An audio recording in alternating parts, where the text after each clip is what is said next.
Don't do that. Don't give me hope. I got to go to QuakeCon this year, and while there, I got to meet over 200 of you. So if you came up and said hi, thank you so much. It was excellent to meet you. I was also asked, and I kept track, 129 different times by different people, including Dave Oshry, when is Half-Life 3 gonna be coming out? I was asked this question at least once every 15 minutes.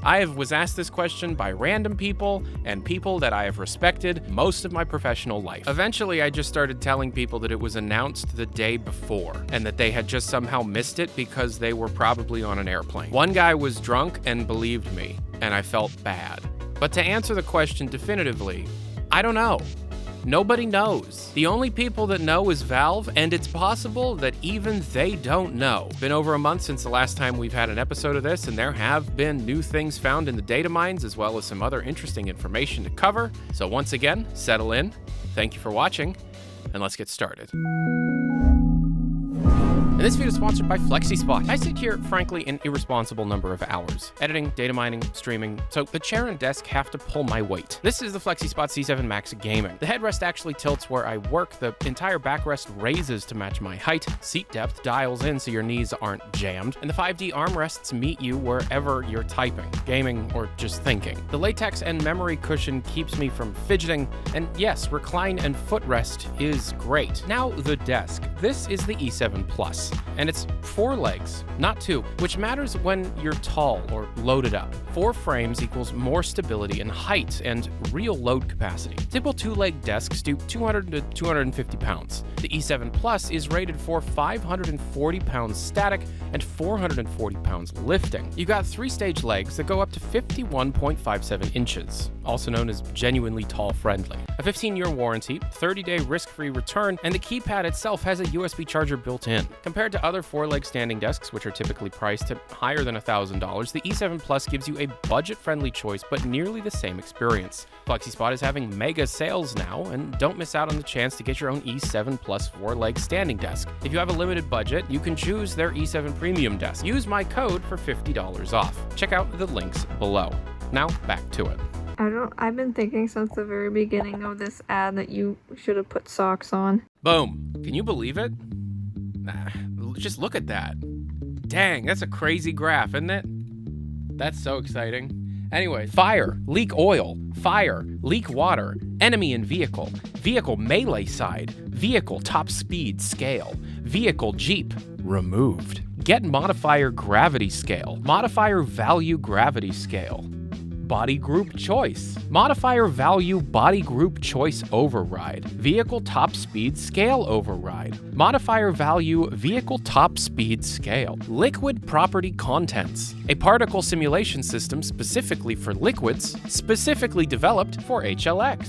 Different types of liquids that are listed specifically here are oil and water. Also none. The none liquid is one of them. Friction, aka resistance, is being calculated here. An optional entity that marks where to move before using an ability, aka the new entity ability use position. On destructible part destroyed, an entity that allows another event to trigger once a destructible part on a model is destroyed. This having to do with enemy AI. If you destroy a part of an enemy, what will happen? It's worth mentioning that one of the things that was changed in the most recent Counter-Strike 2 update was that everything related to loading things now also logs how long it took.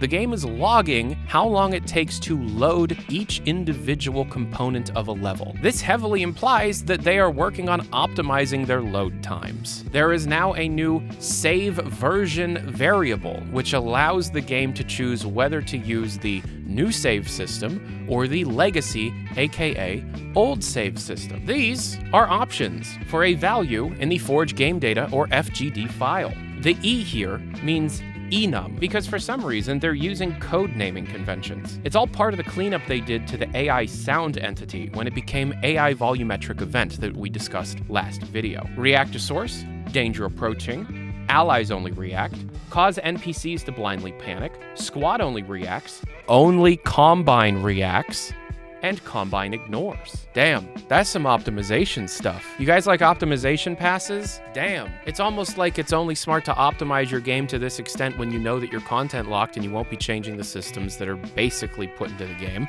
so that, you know, the optimization work doesn't have to be repeated because you've made some major changes, and any of those refactors or general optimization passes have been a waste of time. Dang, it's almost like we're getting close. When I say that, people think it means, oh, like in a week? Oh, like in 2 weeks? No.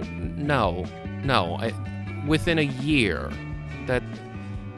Dang, that graph though. Oh my God, you guys see this graph? Holy crap, this graph. Look at that graph. Oh, right, I gotta tell you what this graph is. Okay, so each point on this graph represents a change that was applied to Valve's internal perforce. Each build or each commit that is added into the perforce ticks up the number. And every time that number ticks up, it's actually capable of being tracked through publicly published updates. We're not gonna see every single commit publicly, but we will see those numbers iterate every time that something is published. Effectively, what I'm telling you is August of 2025 was Valve's busiest month in the last 10 years in terms of actually pushing things to builds. All right, let me back up for those that don't understand. If you're in game development and you create something that is meant to go into the build, you push it to the build. The term is you push it. You push it to, in this case, the perforce, the version control software that creates builds based on the final or most recent version of files. So when you push something, when you make a major change, when you add a new asset, when you code something new and have to recompile DLLs and those need to be re-added into a build, you push it, it gets an ID, and each ID number that is iterated one by one shows a piece of work that has been completed in a set amount of time. Each point on this graph represents the number changes that have occurred within the prior 30 days of that point being there. And as you can see, dang, look at that graph. Look at how much work they have been getting done in the last couple of weeks. The most perforce commits in a single 7-day period in Valve's recent history, at least going back to 2016, was in August of 2025. Can you believe it? Can you believe they're going to be bringing the Half-Life Alyx soundtrack to vinyl? Oh, Mr. Moraski, if this somehow reaches you,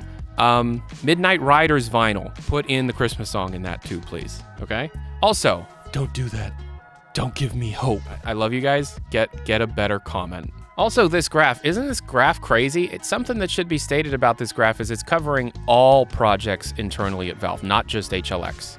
Busiest period of time at Valve Software since we've recorded this information going back to 2016. Valve is currently developing Deadlock, Dota 2, Counter-Strike 2, kind of. I mean, a little bit. I mean, HLX, TF, and some other fun stuff. They're busy. I wouldn't say 2007 Valve is back just yet because we don't have a video game to buy, but they're busy. I'm so glad that I have dedicated literally half my life through the dark times to be able to come out on the other side and tell you guys, they're back, baby.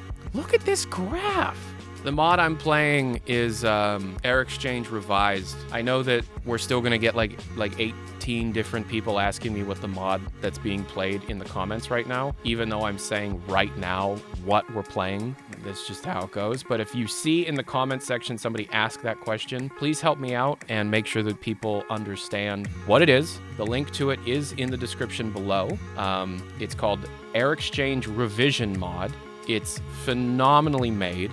It's meant to take both the Air Exchange levels from the Warcraft map pack that leaked back in 2003. This was a cut chapter from Half-Life 2, circa 2001, 2002, and incorporate the Nova Prospect areas into it seamlessly because Air Exchange did evolve into Nova Prospect. The end result is the most complete experience of the Air Exchange that I've ever played, and the Air Exchange has always been my favorite cut chapter from Half-Life 2. So, fun little mod to check out if you can. And by the way, I'm also using the Half-Life 2 2002 era replacement pack collection on the Steam Workshop. Link to the maps and the mod pack itself. They're Steam Workshop installations. They're one-click installs. I love how easy that is. Super well made. Thank you so much to all the mod developers. It's incredible stuff. And if you have extra time, look around the Steam Workshop for Half-Life 2. There's some excellent stuff on there. And this graph